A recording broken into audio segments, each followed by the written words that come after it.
It was 4 a.m. on April 8th, 2005, in a quiet alley in Iksan, South Korea. Most people are still asleep in this city known for its rice fields and temples. Everything in the Shin neighborhood felt cozy, like usual. It's the kind of place where nothing really exciting or bad ever happens.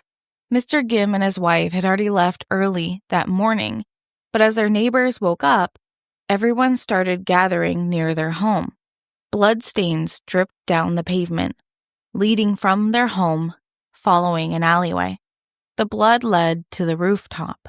They climbed up to the rooftop and found the naked body of a young woman. A blanket was wrapped around her.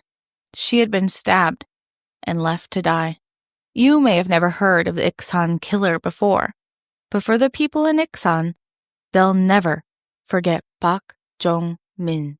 Welcome to Korean True Crime with me, your host, Mimi Mizuko. Thank you to my amazing patrons for making this show possible. You can also support Korean True Crime on Patreon today. Links are in the description. You can also join our Discord for movie nights, and it's a great way to connect with us.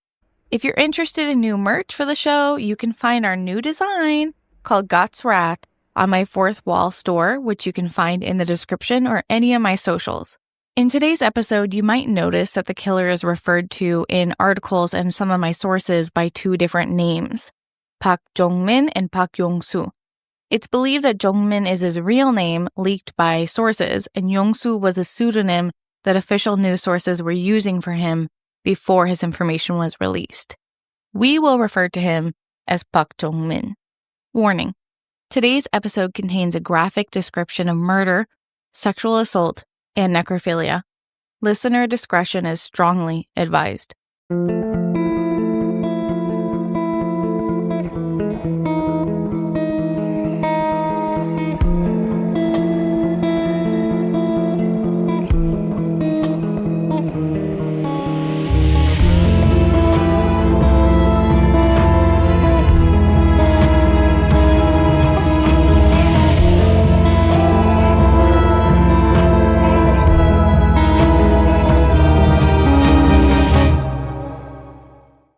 It was an early morning in the Shin neighborhood of Iksan. It was just a little bit before 4 a.m. Most people were asleep, except 23-year-old Kim In-nae, which is a pseudonym we will use for her privacy. In-nae was at home after her family had left. Her parents ran a fruit store and needed to leave quite early to get to work. The house was quiet after they left. That is, until Park Jong-min, a 23-year-old drifter who's been out of prison for just 10 days, arrives at her door. He'd served time for robbery and rape, and already he was back to his old ways.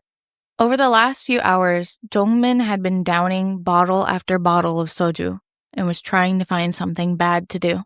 As he walked through the Shin neighborhood, he got an idea. He spotted In-nae's parents leaving and saw an opportunity to break into their house. He assumed the house would be empty, so he slipped inside, put on some rubber gloves he found in the kitchen, and grabbed a knife. He wasn't going to search the house without being armed first. He'd learned that lesson before, so just in case, he grabbed a knife. In-nae was home. She was asleep in her bedroom on the second floor. She woke up to hear Jong-min rummaging through drawers in the house. As soon as she saw him, she screamed. Jong-min turned the knife on her, demanding that she stay quiet. Then, he told her, "Take off your clothes."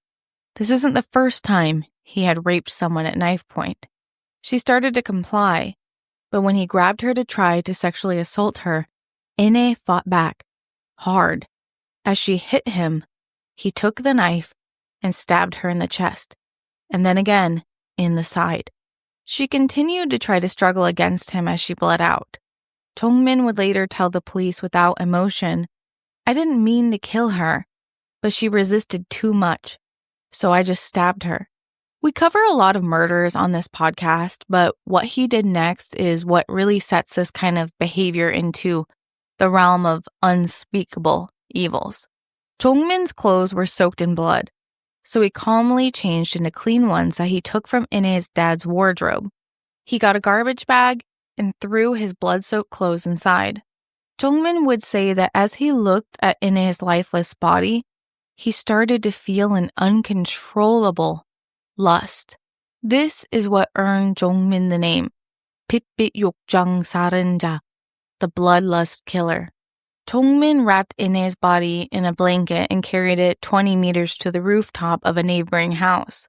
He was worried that Ine's parents would come home and find him, and he wanted to move somewhere more secluded.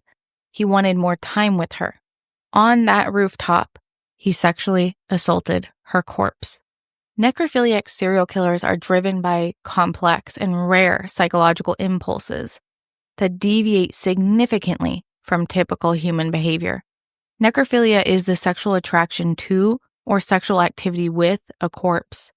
It's classified as a psychological disorder in the DSM-5 and often stems from a desire to control intimacy or power over an unresisting partner. Killers like Jeffrey Dahmer, Dennis Nelson exhibited necrophiliac behavior, and they were driven by a need for control, possession, and they had the inability to form healthy emotional relationships with a living partner. Necrophiliac serial killers are often motivated by a desire to dominate their victims entirely, even after death, sometimes to fulfill fantasies of an idolized, non-resistant partner, someone who cannot say no. Mental illnesses like antisocial personality disorder, paraphilias, are commonly associated with necrophiliac serial killers. For instance, Jeffrey Dahmer's necrophilia was tied to his obsessive need to preserve his victims. There is no single diagnosis that universally explains necrophilia, but it's generally believed that there is a complex interplay of trauma, sexual deviance, and psychopathy that leads to this kind of behavior. The prevalence of necrophilia among serial killers is really low, with only a very small subset of documented cases involving it. Estimates are really difficult for this, of course. Those that we do know have become notorious for it, like Ed Gein or John Wayne Gacy. Forensic research suggests that necrophilia may occur in less than 5% of serial murder cases. It's often a secondary behavior rather than the primary motive for murder. Park Jong-min would tell the police, "I felt a lust after seeing her bleeding and dead. Once I felt it, I couldn't control myself." After sexually assaulting Ine, Park Jong-min fled the scene, throwing away his garbage bag of bloody clothes and a nearby trash can. But an hour later, he started to get antsy. He had an uncontrollable desire to return to the crime scene. He got in a taxi and went back to the rooftop. His plan was to revisit Ine's body to see if anyone had found it, but truly he was planning to sexually assault her body once again. Except when he arrived, the neighbors had found her body and the area was swarming with police. He acted like a concerned neighbor, observed the scene for a while, and then left. He got on a KTX train to Cheonan, which is about an hour away. Ine's family was left to find their daughter's body, while he escaped. He laid low in Cheonan for about a month. Cheonan is sometimes called the core city of South Korea because it's this huge transportation hub outside of Seoul. Park Jong-min was in the Shinbu area in Cheonan, loitering, getting drunk like usual. It was close to 2 a.m. on May 5th when he passed a small villa apartment building. He felt like he had the urge to break in and steal something. Keep in mind, in the passing month, he had been breaking and entering and robbing homes consistently. Inside the apartment was 22-year-old Lee Sung-ae, another pseudonym for privacy. Sung-ae was sleeping in her studio apartment. Jong-min made his way easily into the apartment, but this time he came prepared to find someone. He was wearing gloves and had a knife. He started rifling through her stuff loudly, knowing that she would wake up because she was right there in the bed. And she did wake up. Sung-ae woke up and screamed. Jong-min lunged at her with the knife and a roll of duct tape. He started taping over her eyes and mouth. Then he moved on to tie her hands and feet. When he got his breath, he pulled out the knife and stabbed her to death. The only thing he took from the apartment was about 50,000 won or $40. However, unlike what he did to Ine, he didn't sexually assault Sung-ae's body. The police speculated that the reason he chose to resist his urges in this instance has a lot to do with the fact that at the time the news had reported they found DNA at the Iksan crime scene, he wasn't confident enough that he would get away with it again. One of the investigators suggested that it's highly likely he wanted to act on his necrophiliac urges, but he stopped himself because he was afraid of getting caught. It just didn't make sense that he would kill her over 50,000 won. Sung-hae's death was tragic and horrific, and he just left the crime scene like it was nothing. Jung-min left with 50,000 won in his pocket and went to Seoul. He kept moving from area to area, hoping the police wouldn't find him. In Seoul, he met up with a man that he had known in prison. This man was also serving time for robbery, and together they would rack up more than 100 thefts in the next few months. They were breaking into homes, stealing cars, and pocketing millions of won in valuables. If he had stopped after the murder of Sung-hae, then he might have gotten away with it. But the string of robberies plaguing Seoul started to help the police close in on him. To understand his actions, we need to go a little bit back. Park Jung-min grew up in Yeosu, a coastal city in the south. His childhood was rough, to say the least. He was raised by a single mom who worked very late nights at a restaurant and had an older brother with a spinal disability. Money was incredibly tight, and Jung-min dropped out of high school because of it. He needed to make money for the family, and he found that theft was the easiest and fastest way to do that. By the age of 23, he had been in and out of prison 5 times for robbery, rape, and theft. Well, at first, he was just taking money for his mom and brother, something that maybe we can sympathize with. But the issue is he wasn't just breaking into people's homes and stealing valuables to make money. That's theft. He was committing robbery and sexually assaulting women. He discovered a desire to control others and harm them. The difference between theft and robbery is that robbery involves the use of force to take something. Theft is a property crime. Robbery is crime against a person. And he was getting away with a lot of this because he didn't fit the typical profile of what we consider a monster to look like. That's why so many of these killers get away with it. It's like pretty privilege for murderers. He was short, under 5'7", and considered handsome with a baby face. He looked like a teenager even at 23. He looked a lot younger than he was. He also didn't look like a sick and demented necrophiliac. A lot of news agencies would compare him to Yoo Young-chul, who I covered on my old YouTube channel, but I've not covered on this podcast. Yoo Young-chul is one of the most infamous serial killers in Korea. He killed 21 people. Park Jung-min insists that he's different from him because he only killed women who resisted him. He was weirdly proud of this fact, as if it made him more powerful. He said Yoo Young-chul slaughtered people randomly. In his head, he has total control over the women he killed, and that gave him power. Despite Jung-min not agreeing, the parallels are there. They both killed very coldly with no clear motive and had troubled upbringings. They also displayed no remorse or guilt. After his arrest, the police would try to get Jung-min to undergo psychiatric evaluations because they believed that his sexual perversion was pathological, namely necrophilia, but he was never given any treatment. He refused. So unfortunately, we don't really know if his twisted impulses were something he couldn't or wouldn't control. Back at the start of the investigation, where Inhe's body was found on the rooftop, the Jeongbuk police started the investigation when they were called into the crime scene. The neighbors stated that they had not heard or seen anything suspicious that morning. Inhe's parents obviously had no clue either. They had already left when he arrived. The investigation hit a wall immediately. Detective Jang Sung-woo of the Violent Crimes Unit led this investigation. When he spoke to the media, he described the crime scene as a scene from a brutal movie. The only piece of evidence they were able to collect at the crime scene were a few shoe prints that had a very unique tread pattern on them. But with nothing to compare it to, they couldn't do anything.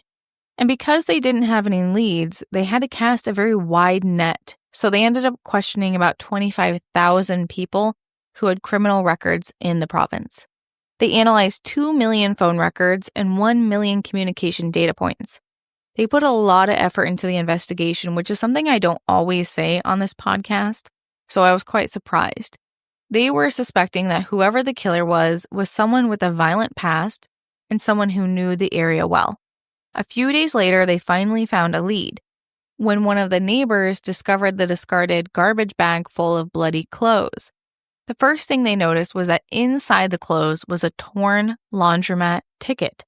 On the ticket was part of a word. It read oji.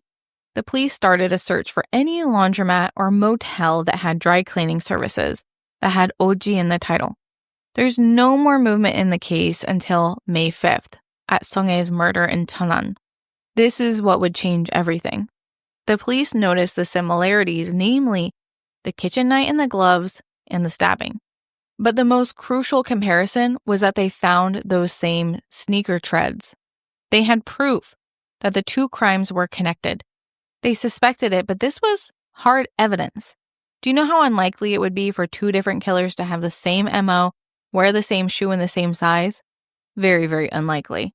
So they knew they had a serial killer on their hands. Of those 25,000 people who had a criminal record, the police began to narrow it down to violent criminals only. And then at the suggestion of Detective Jang Sung-woo, they believed that they were looking for someone who had recently been released from prison. They believed that this could not be someone new to a life of crime because of how skilled they were entering and leaving the homes without anyone noticing. But while this did narrow it down quite a bit, it still didn't tell them for sure that it was Park Jong-min. They couldn't go around staking out hundreds of men in the province, so they utilized the best tools they had access to, namely phone records. They had a lot of work to get through because tracking phone records for suspicious activity would take hundreds of man-hours. The police ended up needing to analyze 2 million phone records and 1 million communication data points.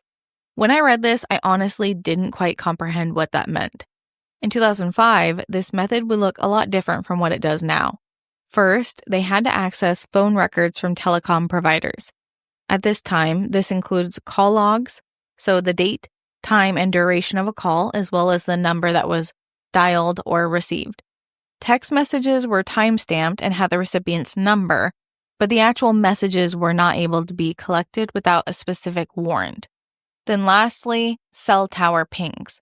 Records of which cell tower a phone connected to would allow the police to find the approximate location when a phone was active. They focused on phones that were active in Iksan and Cheonan on the days of the murders. They included surrounding areas, but were looking specifically for any cell phones that belonged to one of those 25,000 men. This would drastically narrow down the number. Detective Jang was able to obtain a warrant due to the severity of the crime and access more invasive data from the registered phones. There was always the possibility that the killer had used a burner phone or had turned the phone off, but they were kind of hoping the killer hadn't, because this was their best lead. But if the phone had been turned off, then there would be timestamps for the time it was off as well, and that was crucial to this investigation. The computer program the police used to flag anomalies in phone activity showed that during the time of both of the murders, one phone had been turned off while next to a cell tower just blocks from the crime scene on the respective days of both of the murders. Afterwards, when the phone was turned on again, the next pinged location was near Seoul, which meant they knew their killer had fled taking the train. They believed that they had found their man, a recently released criminal with a violent past with no prior murders. This was a criminal escalating their crimes. Park Jong-min's phone data made him a suspect that they were now authorized to stake out. Police in Iksan followed his phone's location, but they couldn't arrest him yet, and they were worried that arresting him would cause him to clam up. Phone tracking also wasn't very accurate, so they hadn't located him until his phone pinged a tower in Jeongju. So they followed him until on August 7th, 2005, they caught him trying to steal a car. The Jeonju Police Department informed Detective Jang that there had been a string of car thefts, robberies, and home invasions in the last few weeks. That sounded like their guy. When the police finally arrested Jong-min, he attempted to resist arrest. He was fighting them. He was screaming, "Why are you arresting me? I didn't do anything wrong." The interrogation didn't really need to go on for very long, despite him denying all of the crimes. He started to admit to some of the thefts and then all of the thefts, but was vehemently denying that he had killed anyone. That is, until the police told him, "We found your bloody clothes. We have your DNA at the crime scene." And that's what he was most paranoid about this entire time. It's what led to him resisting his urge to rape Sung-ae's corpse. He was paranoid he would leave DNA behind. But it wasn't the bloody clothes he had been worried about the entire time. When the police took him to the location of Ine's murder for an on-site reenactment, he calmly went through what happened. He didn't really seem especially upset that he'd been arrested, or he didn't seem embarrassed having to reenact the crimes. After recreating the murder and act of necrophilia, he went downstairs to Ine's family's house. He told the officers, "Hey, they rearranged the furniture, including the location of the fridge." He had only been in the house for a short while, yet he remembered where everything was. He told the officers he had actually waited in the family's home for a while after the murder, so he could get a drink of water. A detective asked him why he committed necrophilia, and he just shrugged. He said, "I wanted to do it." Park Jong-min wasn't just a killer. He was a monster. He was facing charges for robbery, murder, rape, and desecration of a corpse. There's no specific law criminalizing necrophilia, but it is covered by desecration of a corpse. The ex-prison mate was also apprehended and charged with special theft for more than 100 incidences that they'd done together in the past few months. When Park Jong-min went to trial, he was silent the entire time. He refused to speak, even when asked to give a statement. Usually people use that time to beg for forgiveness, show some humility, remorse. No, he just sat with a blank look on his face. This really upset the judges so much that they demanded he write a letter and bring it to the next hearing. They wanted to hear him express his feelings. But Jong-min didn't write an apology letter. Instead, he wrote a letter blaming society for his own actions. He didn't apologize once. At his sentencing, which happened in December 2005, he was sentenced to life imprisonment. It was the obvious outcome. It was clear that given any freedom, he would kill again. He was spared the death penalty due to his difficult childhood because they stated his upbringing steered him into a bad path. A lot of people thought life imprisonment was too lenient. They really wanted the death penalty, but honestly, even if he got the death penalty, he would not have been put to death in his lifetime. No one's been put to death in Korea in a long time. The judge said, "Giving him a chance to repent is a just punishment." I'm not quite sure I agree with that, but it's what happened. Park Jong-min is still serving his life sentence in prison. He's still alive, and he would be about in his mid-40s now. Before we reflect on this case, I wondered what would lead someone to go from petty theft to necrophilia. Jong-min started with theft, likely due to the fact that he was living in poverty with a single mother and the disabled older brother. He needed to help provide for his family, so it was a necessity. But then he started to enjoy committing crimes too much, which escalated this to robbery when he was actually threatening and hurting people. This escalation is really common in criminals who become desensitized to crime as they engage in illegal acts more and more often. Stealing as a way to survive, but then it became something more fun. He felt powerful in a world where he had nothing. He was craving that control. Rape, as many know, is a crime of control. Jong-min's 5 prison stints in his youth proved that he wasn't just after the money. He was chasing power. By the time he committed the Iksan murder, Jong-min's crimes had already been sexually violent. His earlier rape convictions revealed a want to dominate, to exert power over women in violating ways.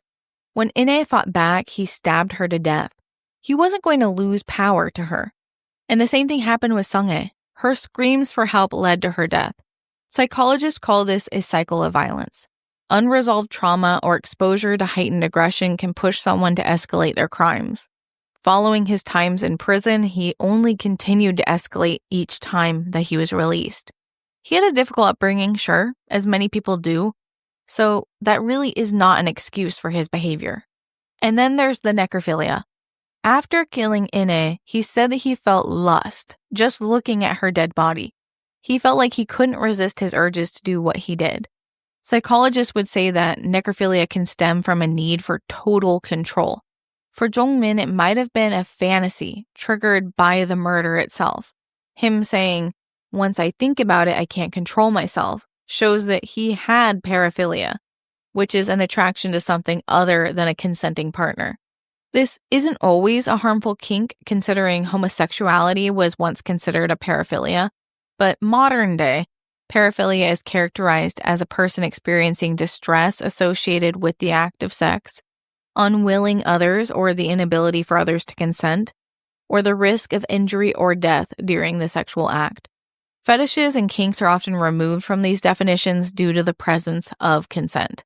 For example, paraphilia would be necrophilia, pedophilia, or exhibitionism. The fact that Jong-min drank heavily prior to both of the murders is an interesting fact. Drinking is not the cause, but it does inhibit a person's control over their urges and impulses. He likely was having fantasies about necrophilia and murder for a long time, and just this time, he drank so much he didn't want to resist them. Had he not been caught, it's likely he would have continued to escalate despite the cooling off periods.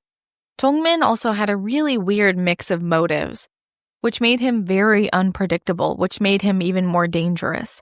Money was a huge motivator. He was always after money. But sex was too. He qualifies as a lust killer, someone whose violence is tied to sexual fantasies. When the victims fought back, he became enraged because they were challenging his control.